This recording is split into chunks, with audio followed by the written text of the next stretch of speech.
Today is the unveiling of my daughter's new home. Juana said to me very seriously, "Mom, come no matter what happens."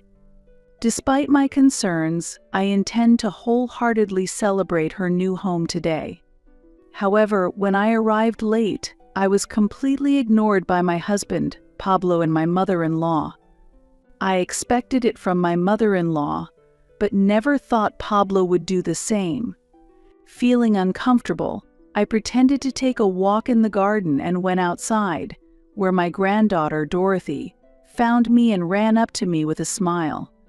"Grandma, listen." Dorothy hesitated as if she wanted to say something, but when I nodded, she gathered her courage and began to speak. It was shocking news. The reason why Pablo and my mother-in-law were ignoring me became clear, and I left the scene in silence. Afterwards, I received repeated angry calls from Pablo. Normally calm, Pablo was shouting angrily. When Pablo demanded, "What are you thinking?" I responded, "Let's end what has been going on for 30 years. My carefully planned story of revenge is about to begin.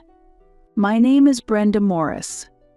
I am 51 years old and have worked in the same place for 30 years after graduating from a junior college. There was a time when I dreamed of becoming a housewife, but it never came true. 30 years ago, when I was 20, a marriage proposal came from a customer at the steak bar my family ran. I knew his family very well. They were like a typical upper-class family and stood out in our local countryside. I started working in local shops since middle school and have always looked up to them. The wife was tall and beautiful like a model, and the husband was talented and worked in a large company. Their son, inheriting good traits and well-bred, was worth seeing, and they chose me as his bride. I was just an ordinary office worker fresh out of junior college, and I could hardly believe such an offer at first. Later, when I was invited to their home and confirmed that the story was true, it felt like a dream. "I have always been concerned about you, Ms. Brenda, who works hard and cheerfully," said the person I respected, making me feel that my work at the store was rewarded. When we were alone, Pablo told me he wanted to build a stable home with a modest and calm woman, unlike his flashy mother. Pablo, 10 years my senior, was a supervisor at a company run by his father's brother, his uncle. I felt that he was refreshing, kind, and beyond perfect. Having only experienced Dutch treat dates with men my age, I was captivated by Pablo's sophisticated escorting. "Ms. Brenda, please join our family without any worries." Encouraged by his mother's words, I married with the expectation of joining their charming family. However, that dream was abruptly shattered. 3 months into our marriage, after the marriage registration was submitted, it happened. His mother said, "We have decided to welcome my mother into our home because she needs care." "Brenda, I heard you have a caregiver qualification." "What I have is a caregiving administration qualification." "What?" It wasn't clear how it came about, but it seemed that my mother-in-law misunderstood that I had a direct caregiver qualification. I intuitively felt that they were expecting me to be a caregiving staff. I thought it was strange. For someone ordinary like me, without any special talents, the role expected was too significant. The face of my mother-in-law, who used to be kind, now looked tense. Perhaps this might have been a reason to drive me out of the house. An uncomfortable silence spread between me and my mother-in-law. It was Pablo who broke the tension. "Mom, I didn't marry Brenda for that reason. The issue with Grandma is our problem. What would we do if Brenda were to leave? But I may not have the qualification, but I'll cooperate wherever I can help." Pablo's defense of me truly made me happy. Inspired by his reflexive words, I resolved to try even harder as a daughter-in-law. Back at my parents' home, my grandmother was suffering from dementia. My mother was taking care of her, and I sometimes helped too, but somehow I missed the timing to talk about it. My father-in-law was the third son in his family, and if I remember correctly, his grandmother lived with the eldest son's family. I think that fact was one reason I couldn't speak up. Gaining practical knowledge might have been useful, but the necessity for it vanished quickly, because not long after, my father-in-law passed away. Seeing my mother-in-law crumble into tears, saying, "How am I supposed to live without you?" was pitiable. My father-in-law was still in his 50s and facing the sudden death of a loved one. My mother-in-law cried incessantly during the wake, and there were no comforting words to be found, but Pablo was there to support and comfort her. While I was busy attending to the visitors who came to mourn, I overheard a shocking conversation among my father-in-law's relatives. My mother-in-law's once wealthy family had fled to this area from New York, burdened with a large debt. The continuous work and demands for money had shortened my father-in-law's life, according to those around him. The forceful suggestion by my mother-in-law to take in and care for her own mother seemed, perhaps, driven by a desire for the inheritance. Now that my father-in-law had passed away, I also heard that disownment from the family was seriously being considered. After receiving a disownment declaration from my father-in-law's relatives, Pablo was also fired from the company run by his uncle. Moreover, there was a heavy mortgage on this new house owned by Pablo, taken out to welcome me. It also came to light that my mother-in-law had unilaterally canceled and spent his life insurance. This house was originally supported by my father-in-law, and after his death, my mother-in-law's statement, "How am I supposed to live without you?" was literal. Because of my mother-in-law's spending, there were no savings left, and amid this unstable situation, she said, "From now on, please put all of your salary into the house, Brenda." She insisted on using my father-in-law's survivor's pension for retirement funds, but it's doubtful whether that was actually feasible. Pablo said he would look for a new job, but no specific time had been mentioned. At 20 years old, I found myself bearing the pressure of supporting this home's mortgage and the family's livelihood. And amidst all this, I realized I was pregnant. I continued to work until just before giving birth and named my daughter Juana. Life was tough, but Juana had become my hope to live for, and I vowed to protect her no matter what.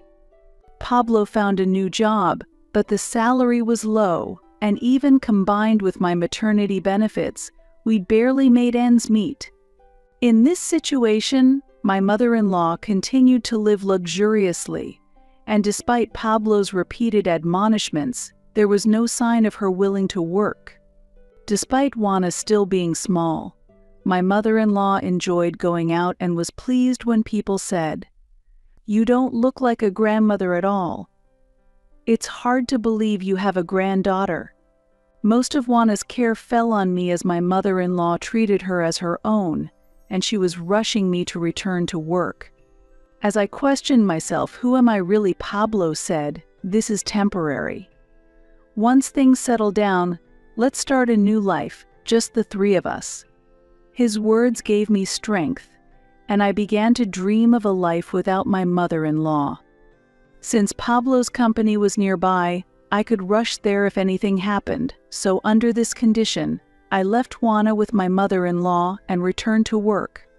I was committed to achieving our goals by doing overtime and jobs with allowances. Yet our savings did not grow, and there was no sign of our lives getting easier. My mother-in-law often took Juana out, bought expensive children's clothing, and said, "This is for Juana asking me to pay for it." Moreover, she secretly used the family credit card Pablo created, making the problem even more serious. I planned to pay it off before it affects Pablo's credit. In this difficult situation, Pablo lost his job. The need to frequently respond to his mother's calls, causing him to miss work, was the reason. Yet, my mother-in-law's spending habits showed no signs of improvement.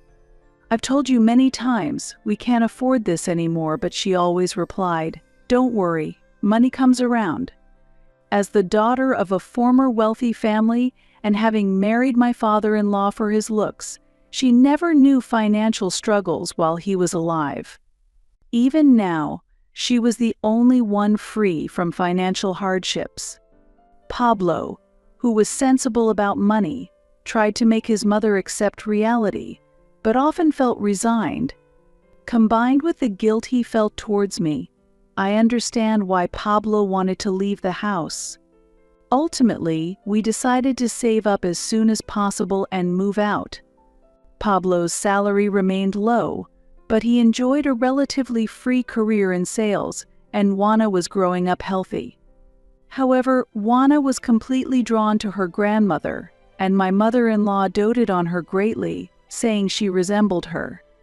She bought expensive children's clothing, took Juana out, and then asked Pablo to cover the costs. Considering the house mortgage and Juana's future education expenses, I have been limiting our spending. As a result, Juana seems to have grown even closer to her grandmother. I often questioned if this is really the right approach. Juana had become very close to her grandmother, and I started to doubt our dream of starting a new life together as a trio. As she became a middle school student, Juana began to prioritize spending time with friends and distanced herself a bit from her grandmother. Still, her love for her grandmother hadn't changed. Over time, however, the gifts from her grandmother became less frequent.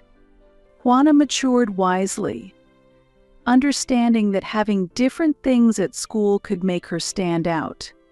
Our conversations increased as she started talking to me about her preferred schools.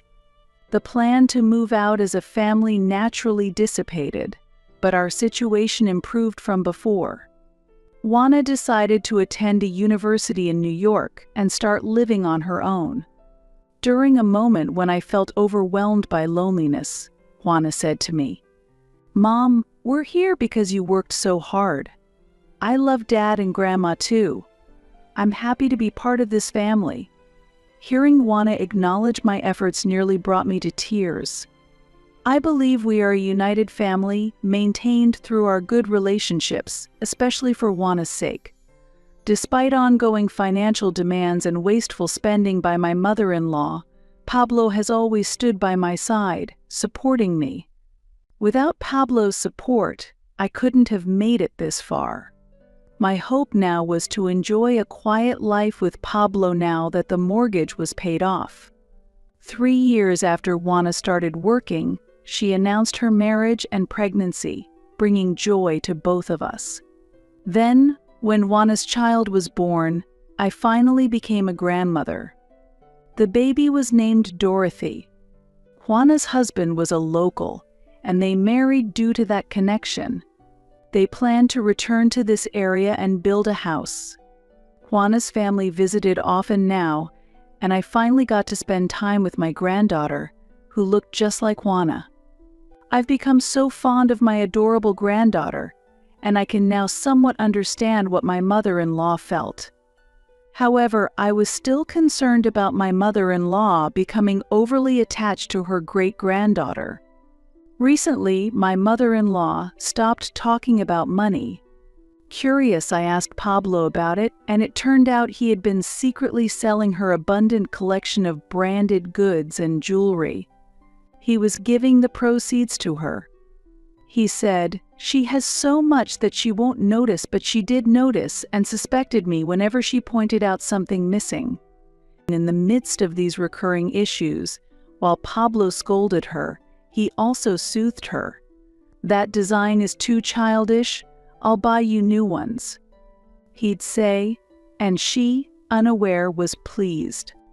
However, for Pablo, continuing to sell her possessions was not a sustainable option.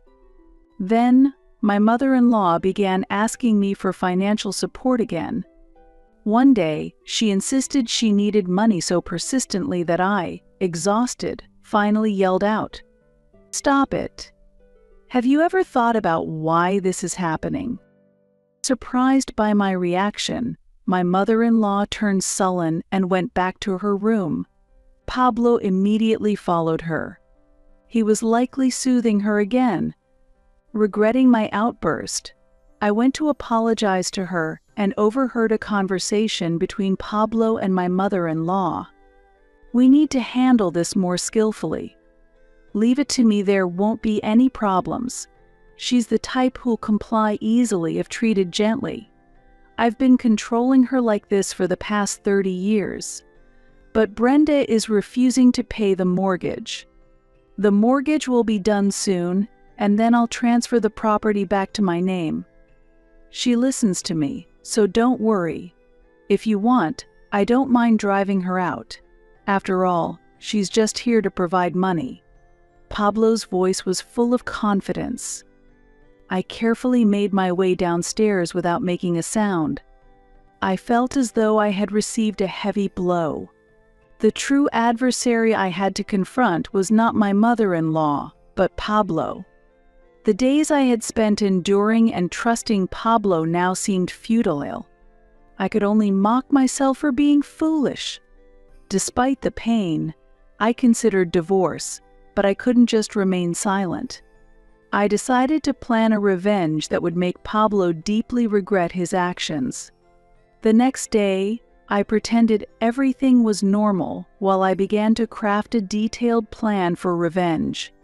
Then, the special day arrived when Juana's new house was completed, and we were invited to the housewarming party. Juana had said to me very seriously, "Mom, come no matter what happens." Despite my concerns, I intended to wholeheartedly celebrate her new home today. However, when I arrived late, I was completely ignored by my husband, Pablo, and my mother-in-law. I hadn't expected to be ignored by Pablo. Feeling uneasy, I pretended to take a walk in the garden and went outside, where my granddaughter, Dorothy, found me and ran up to me with a smile. I was warmed to know she remembered me, and I squatted down to her height. "Dorothy, you've grown so much. Grandma has been looking forward to seeing you." "Grandma, listen." Dorothy hesitated as if she wanted to say something, but when I nodded, she gathered her courage and began to speak. It was shocking. The reason why Pablo and my mother-in-law were ignoring me became clear, and I silently left the scene. Afterwards, I received repeated angry calls from my husband, but I ignored them and quickly headed home. While I felt bad for Juana, the celebration was probably in chaos. Finally responding to the persistent calls, the normally calm Pablo was trembling with anger. When Pablo demanded, "What are you thinking?" I recalled the fact that Dorothy had just told me. "Hey, can you give Grandpa money for the hospital?" Dorothy had referred to Pablo when she said that. I didn't understand what the hospital fees referred to. Trying to get more details from Dorothy, I asked, "Were you talking to Grandpa? Can you tell me about that conversation?" "Grandpa is very sick, and he can't get treatment because Grandma won't give the money. Mom and Dad said they can't give any more money either, so Grandma, please help," Dorothy said. Her words revealed that Pablo had been pretending to be ill, making the family believe that I was the one reluctant to provide medical funds. Juana probably chose this day, when the family was gathered, to create an opportunity to discuss the truth. I think that's why she insisted so strongly that I come. There had also been an incident where I had announced the end of my financial support before I arrived, which must have contributed to the tense atmosphere at the venue. Facing an enraged Pablo, I said, "I had no idea you were so ill." He seemed surprised. He seemed desperate to figure out how his deception had been exposed. "Aren't you ashamed to demand money by faking your own illness?" I pressed him. That was Mother wanted. He began to make excuses, but I cut him off. "No, your mother is always honest about her needs. Typically, my mother-in-law doesn't resort to complicated schemes. If she needs something, she directly asks for money. Is your mother also being deceived by you?" It's possible that my mother-in-law was also misled by Pablo's falsehoods. Perhaps her persistent demands for money had a background like this. This explanation would make sense. My mother-in-law has been traumatized by the bankruptcy of her family's business in the past and the forced move from a luxurious home. Therefore, if I say I will not pay the mortgage, she would not pursue it further. Yet, on that day, my mother-in-law was unusually persistent. What's wrong?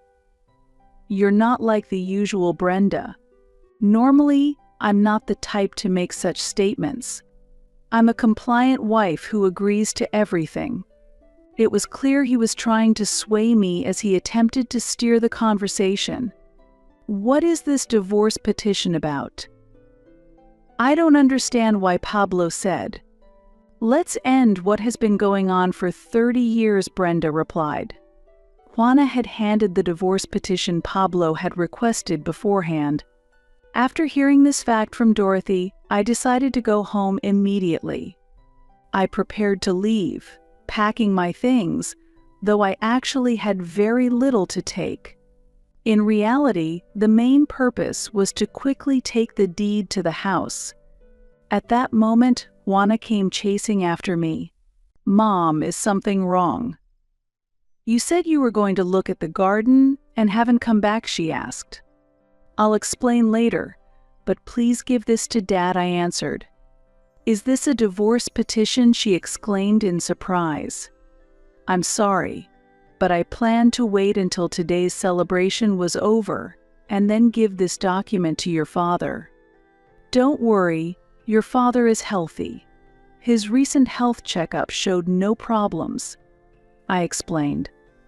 Juana seemed wise and understanding of the situation. Pablo, having received the divorce petition, contacted me in a panic. "Let's talk," at least he said. "Fine, but a lawyer will also be present during the discussion. I'll contact you later with the details," I responded, ending the conversation. I had been planning my revenge beforehand, and it had begun. A week later, I suggested to Pablo that we meet in a lawyer's office, a neutral place better than our home. I knew Pablo would surely appeal to emotion. "I'm sorry. I admit I lied about borrowing money from Juana, but I don't want to hurt you anymore. I will repay all the money I borrowed from Juana, so please reconsider the divorce," he said. "Do you really think that's all there is to it?"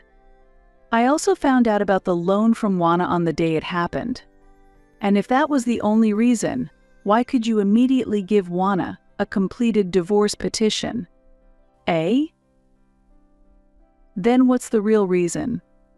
Could it be my mother is involved? So, it was my mother. At first, I blamed your mother and felt angry. I often thought if only she wasn't here. But in reality, it was different. You were the true cause. I heard that fact, I revealed. That day, I disclosed everything I had heard outside Pablo's room. He could not argue, and it was clear that our bond as a family was dissolving. Trying to calm down, I attempted to drink some tea, but my hands were shaking so much that I couldn't drink properly. "Can you understand that divorce is unavoidable now?" I asked. "Why didn't you say so sooner?" Pablo inquired. His question was valid, as nearly a year had passed since then. I was waiting for the mortgage to be fully paid off. That way, we could proceed with the divorce more smoothly. "Now, what shall we do about the house?" I asked. "What do you mean? What shall we do? We both need a place to live," he replied. When Brenda placed the deed on the table, Pablo let out a surprised gasp. He must have been searching for it without doubt. Even though she thought it unlikely that he would resort to fraud, she didn't want the divorce delayed by any secrets. Therefore, she had quickly returned to the house that day. The majority of this house's mortgage was paid with money I earned, and it's in my name. However, legally, we both have joint rights to it. So I will transfer the house to you, but in return you need to pay me half its value immediately, I stated. That's impossible, he said. It was clear he wouldn't have the funds available, especially not in cash, immediately. If that's impossible, then I'll take the house. I can give you half the money right now, though. How about that? Where is that money coming from? It's an early inheritance from my father. He wanted to ensure that I could live independently after the divorce, I explained. The lawyer detailed the rules for property division at the time of divorce to Pablo and emphasized that an early inheritance was exempt from division. As Pablo looked disheartened, I delivered another blow. And I will be demanding alimony from you. Why? I haven't even had an affair. True, I don't doubt your loyalty to your mother. But alimony isn't only for cases of infidelity. I'm seeking compensation for the significant emotional damage you've caused, I countered. What are you talking about? Pablo seemed momentarily at a loss for words. Worried that any careless remarks might increase the amount of alimony, he stopped speaking midway. However, you can't afford to pay, can you? After all, you've got no more money. Therefore, I will adjust the property division for you. If you're not satisfied, we can settle this in court. Fine, that's acceptable, Pablo reluctantly agreed. But that didn't solve everything. Additionally, I will also deduct the money you borrowed from Juana and her husband. Wait. That's between me and Juana. It has nothing to do with you. Pablo was flustered. Can you really repay it? I pressed him. And he stuttered. Well, I can't really explain it well. I later met with Juana and told her everything. I offered to repay the money Pablo had borrowed under false pretenses to Juana. This is a matter between my father and me, so I'll take the money back. But I need to keep my distance from him for a while, Juana said calmly. It was clear that Pablo had neither the intention nor the means to repay the debt. He prioritized his role as a devoted son to his beloved mother above all else. Do you understand how much Juana is suffering? If you don't return the money right now, Juana will continue to feel guilty towards her husband. Are you prepared for that? With that question, he hung his head. For this reason, I will consider the alimony and the borrowed money as null, and I will take over the house. I'll transfer the funds immediately, so why don't you buy something nice for your mother? But first, you need to find a new place to live. Were you planning to deceive me from the start? How deceitful. Hey, coming from you, who has been deceiving me for 30 years, now that's a statement. Pablo couldn't respond. But I don't want a divorce. I've been too dependent on you. I'll change, so please reconsider. His unwillingness to divorce stemmed from his recent retirement and unemployment. I had been eagerly awaiting the completion of the mortgage payments. He was not competent enough to be rehired, and additionally, he had to care for his increasingly costly mother. How foolish, you should have kept it to yourself rather than telling your mother anything. If you had, I wouldn't have had to hear unpleasant things, and you could have lived peacefully in that house. Your plan turned against yourself. Finally, Pablo accepted his fate and tearfully signed the divorce papers. I believe his tears were not of sadness, but due to facing failure for the first time. However, this was not the extent of my revenge plan. 6 months after the divorce, Pablo found the new house where I had started living and came to visit. I had no intention of returning to that house, as it held only bad memories. Pablo must have searched tirelessly in the countryside to find where I was. I had anticipated his visit because there was still something I needed to tell him. His hair was thinning, and his face was sweaty. The white shirt that once suited him well now clung to his body with sweat and looked unsightly. I couldn't help but laugh, wondering what I had ever found attractive about him. "What are you laughing at?" "I'm in trouble. Help me," he cried out. "By any chance, has your mother developed dementia?" I asked, and he was taken aback. What he replied: "She had shown signs of dementia intermittently over the past few years. Either she was determined to act strong in front of her son, or perhaps Pablo idealized her condition and failed to notice it. Anyways, she often behaved strangely in front of me. She would call me Mom and say, 'I'll give you this,' handing over money, jewelry, and clothes." Having seen similar symptoms in my own grandmother, I recognized it as dementia right away and understood how to handle it. "Thank you, you're a really good girl, Nicole," I said as I patted her head, and she nodded happily like a little girl. Although my mother had secretly put the things my grandmother gave away back, I decided to accept them with gratitude. Having spent so much money over the years, nothing was likely to happen. So the fuss my mother made before about not having money or things was, "That's right. You took money from my purse and payment envelopes too, didn't you?" Ever since the day I learned Pablo's true nature and vowed revenge, I had been watching him closely. It became clear that he was secretly taking money. Until then, I had thought it was Nicole, but it turned out not to be her. That was Mom. Your mother always held pride as the daughter of a wealthy family.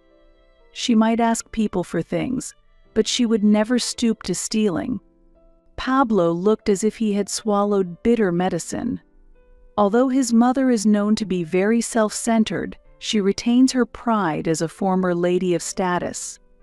If she wants something, she asks for it outright, but she does not steal or fudge numbers.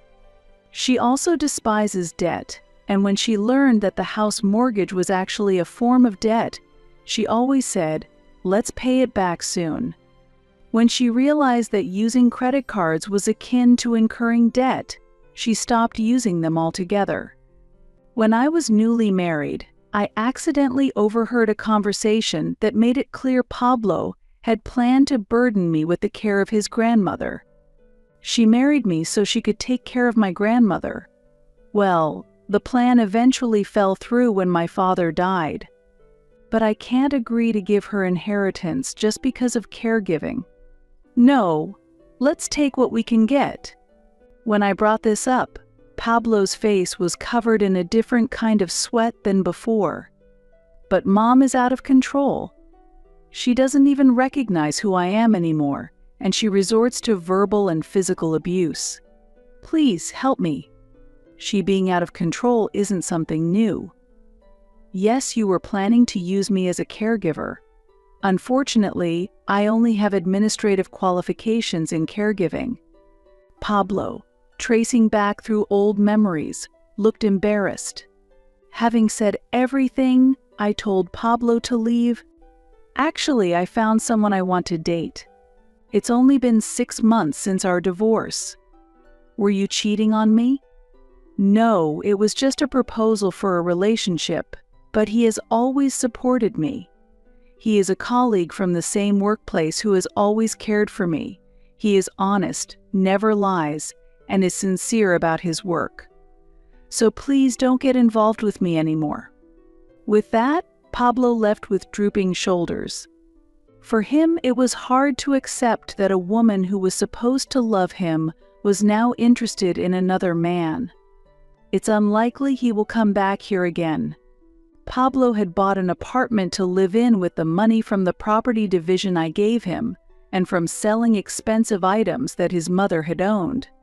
He could have bought the apartment with just the property division, but the amount was reduced due to the alimony paid to me and the payments to Juana. I was surprised that my mother-in-law had allowed that transaction, but it seems that by that time her condition was already deteriorating. Her symptoms of dementia worsened day by day, becoming unmanageable, and she eventually came to me for help. To be precise, she had no one else to turn to.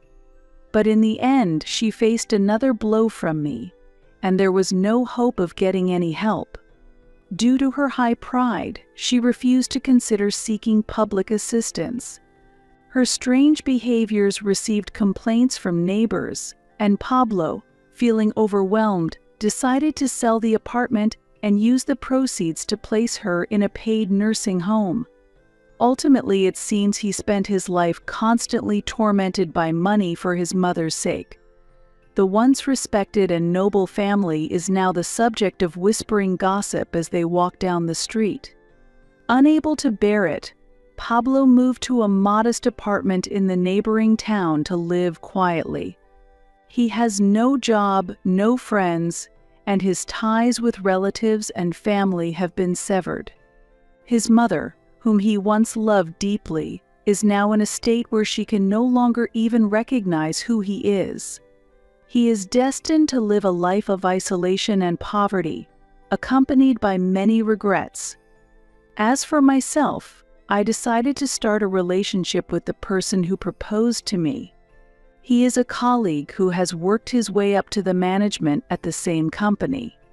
I was surprised to hear that he had been watching over me for a long time, thinking he had missed out on marriage because he was focused on his career. We are no longer young, so we decided to start sharing time as friends without thinking about marriage. Meanwhile, I received the joyful news that Juana is pregnant with her second child. My granddaughter, Dorothy, is also happy to become a big sister. Juana and her husband offered me the option to live with them, but while I appreciated their kindness, I declined. I also received invitations from my parents to come back home, but I turned those down as well. I have rental income and no financial worries, so I plan to work solely for myself from now on and start a new chapter in my life. Who is this woman? As I headed to the entrance, my husband was standing there with an unfamiliar woman. She was quite young and beautiful. When I asked who she was, my husband smiled and said, "This is my new wife. From now on, we will live together in this house." What are you talking about? What is this all of a sudden? I don't understand. That's why I'm telling you I'm divorcing you. I've become the president and have taken over this house. What do you mean? Just leave quickly. We don't need you anymore, Auntie. With those words from my husband and his mistress, I was kicked out of the house. My name is Sandy, and I am a 30-year-old office worker. I work at a company owned by my father and support him both at work and in his personal life. This is because ever since I've lost my mother, it's been just the two of us. As my father struggled with housework, I started cooking and cleaning when I was in middle school, and also made lunches for him. My father appreciated my efforts and taught me studies. Thanks to him, I was able to get into a good high school, and later I went on to university. To repay my father, I chose to work at his company after graduating from university. The workplace was filled with kind people, and I felt a great sense of satisfaction when everyone cooperated and achieved great results. I felt motivated and thought it's a good, at-home company. In such an environment, one day, I had a fate-like encounter. A man named Joey joined the company as a mid-career hire, and although he was 2 years older than me, I was immediately drawn to his warm atmosphere and way of speaking. He was enthusiastic about his work and quickly became friends with other colleagues, making me feel that he is a very good person. At first, we were just colleagues at work, but after a year-end party, we started to talk more personally, and soon we began to dine out together frequently. Although I was originally reluctant about romance, I naturally wanted to spend more time with him, and even started to suggest dates proactively. We gradually became closer, and one day he confessed his feelings to me,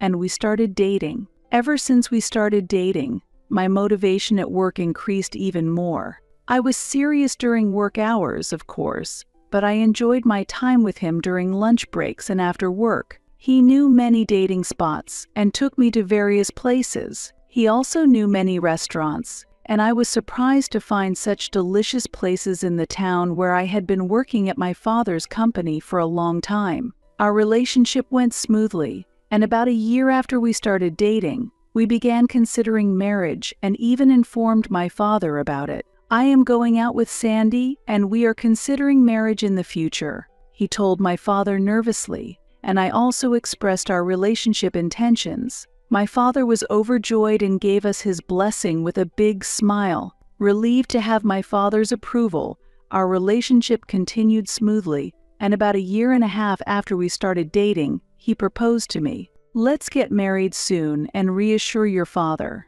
he said, handing me a ring. I happily accepted his proposal. Then, I immediately reported it to my father. My father was very pleased and exclaimed, "Oh, finally getting married, huh?"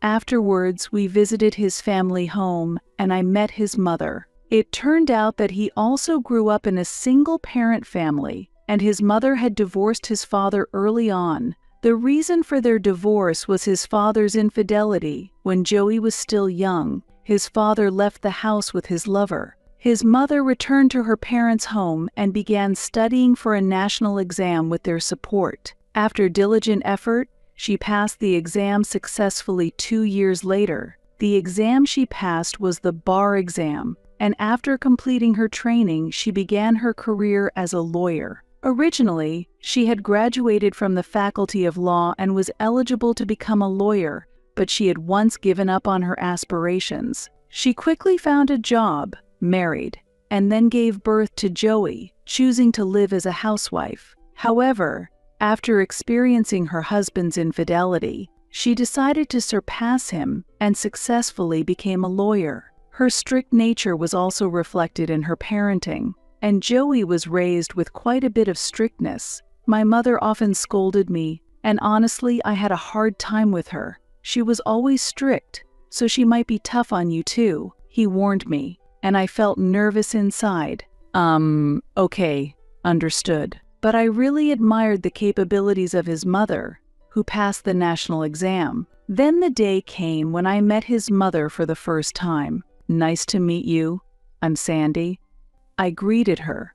With a stern expression, his mother responded, "Nice to meet you. I'm Joey's mother." She was polite, but there was an air of tension. "Please, come in," she said, and I entered the house. "Yes," I replied, realizing she was indeed the strict person he had described. During the marriage introduction, I was asked many questions, and there was a tension like that of an interview, but ultimately she approved of our marriage. After that, Joey and I had our wedding and started our new life together. We enjoyed our days, commuting and returning home together as we worked at the same company. When everyone at work called us the ideal couple, it was embarrassing but made me feel happy. On weekends, we went driving or traveling together, creating many fun memories. Every day, I felt truly glad that I married him. However, there was one concern I had. It was about my mother-in-law.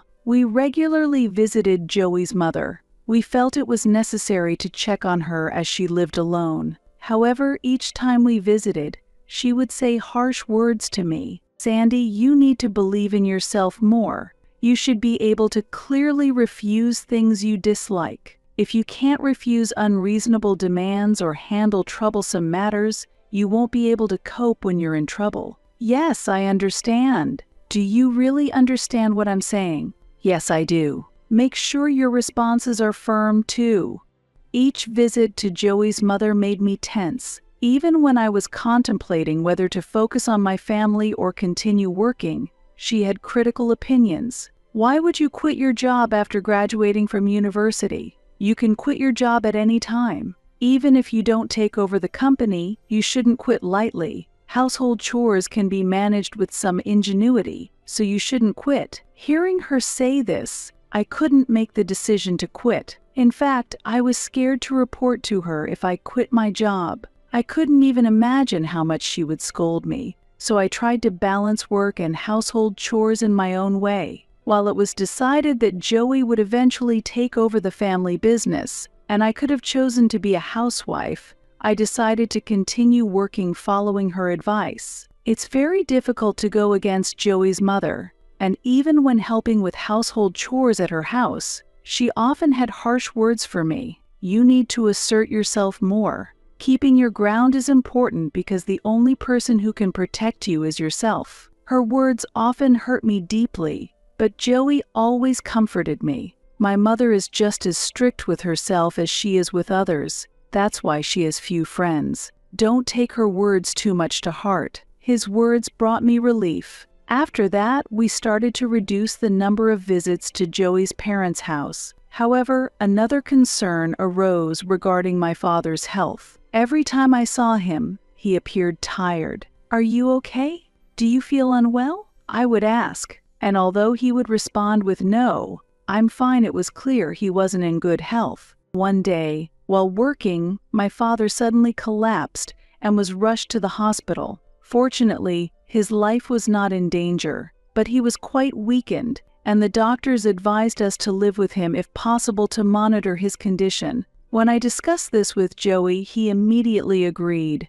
"We should live with your father and keep an eye on him since I'm worried about his health," Joey said. "Thank you, Joey." Initially, my father hesitated to live together, but after I strongly argued that we should prioritize his health, he agreed. We moved into my childhood home to start our life together. Living together went smoothly, and Joey and my father built a good relationship. I was comforted by being able to live close to my father. As he grew older, he became less active than before. It's inevitable that he wouldn't always remain energetic, and with age, sudden deterioration or illness became a concern. Amidst this, there was something slightly worrying. One day, when I returned home from shopping, I found Joey on the phone in the bedroom. "Yeah, everything will be in our hands soon. Don't worry, everything is going according to plan." I was curious about what he was discussing, but I decided it was best not to eavesdrop on his phone conversation. I went to the kitchen to put away the groceries, and after Joey finished his call, he came to me. "Are you back already?" "Yes, I just got home. I didn't want to interrupt since you were on the phone." "Did you hear that?" Joey asked. "No, I definitely didn't listen," I replied. "Okay," he said, showing a troubled expression. "Was it something I shouldn't have heard?" A wave of anxiety washed over me. Since we work at the same place, I doubted that the call was work-related. It could have been with his mother, but he doesn't get along well with her, so that seemed unlikely. I wondered who he was talking to and about what. However, around that time, my father's health rapidly deteriorated, diverting my attention to him. He became unable to walk and needed care. "Considering your father's condition, you should quit your job to take care of him. I'll be taking over the company, so you don't need to work anymore," Joey suggested. That might be true. I started to agree, but then I remembered his mother's words, to continue working and to stand strong on my own. Somehow, her words felt significant now. "No, let's hire a daytime helper," I decided. "Ha!" Joey looked surprised. "I think there would be a great deal of instability for the company if my father were gone. Even if you become the president, having been the president's daughter at the company for so long, I want to be a source of moral support for everyone. Plus that way I can support you too," I continued. "I see." Joey appeared slightly disappointed. Despite his concern, I felt that quitting my job was not the right choice. Following that intuition, I decided to act on my own resolve. Afterward, my days were filled with a busy schedule of work, household chores, and caring for my father at night. My father seemed apologetic, but repaying him was not a burden to me. Meanwhile, Joey also became busy with taking over the company, making our lives even more hectic. Amid this busyness, we received joyful news I was pregnant. My father was extremely happy to hear this news and eagerly awaited the birth of his grandchild. I too was overjoyed to know that I would be able to show my father his grandchild's face. However, when I told him about the pregnancy, Joey's expression clouded momentarily. "You're pregnant?" he asked. "Yes, it's our child. Aren't you happy?" I responded. "Of course I'm happy. It was just unexpected and surprising, that's all," he said. "Well, you're going to be a dad now, so you've got to do your best," I said. Yeah," he replied, somewhat reluctantly, which concerned me. After a safe delivery, my father met his grandchild for the first time and wept with joy. When we visited Joey's mother, who is usually quite strict, she too showed a gentle smile upon seeing her grandchild and lifted the baby up. "She's truly adorable. Sandy, you did well, giving birth while also managing work. Household chores and caregiving must have been incredibly hard." She praised me, and I felt surprisingly pleased. Maybe Joey's mother wasn't just strict after all. Many people celebrated the birth of our child, which was very heartening. Going forward, I intend to focus on parenting in cooperation with Joey. However, shortly after, my father's health rapidly deteriorated. Despite receiving treatment in the hospital, he passed away a week later. "Dad, why?" I grieved. It was then revealed that my father had been diagnosed with cancer 6 months ago and had been told his time was limited. However, he had kept this fact hidden because he didn't want to worry me. My father didn't want to sadden us by revealing his illness with a child on the way. He was determined to live long enough to see his grandchild, a testament to his strong will. Learning of my father's feelings, I couldn't hold back my tears. The funeral was held and many people attended. It became clear how much my father was loved. Seeing the friends and colleagues who came to pay their respects, I managed to perform my duties as the chief mourner without shedding tears, maintaining composure throughout the ceremony. After the funeral, we sorted through his belongings. During this time, Joey naturally took over as president of the company. For about a month, everything was peaceful. However, after that, something unbelievable happened. That day, we were hit by unexpected bad weather, with a torrential downpour. Joey said he was going out to shop, but I felt uneasy. While I was feeding the baby milk, Joey returned. I went to greet him at the entrance with relief, saying, "Welcome back. I'm home."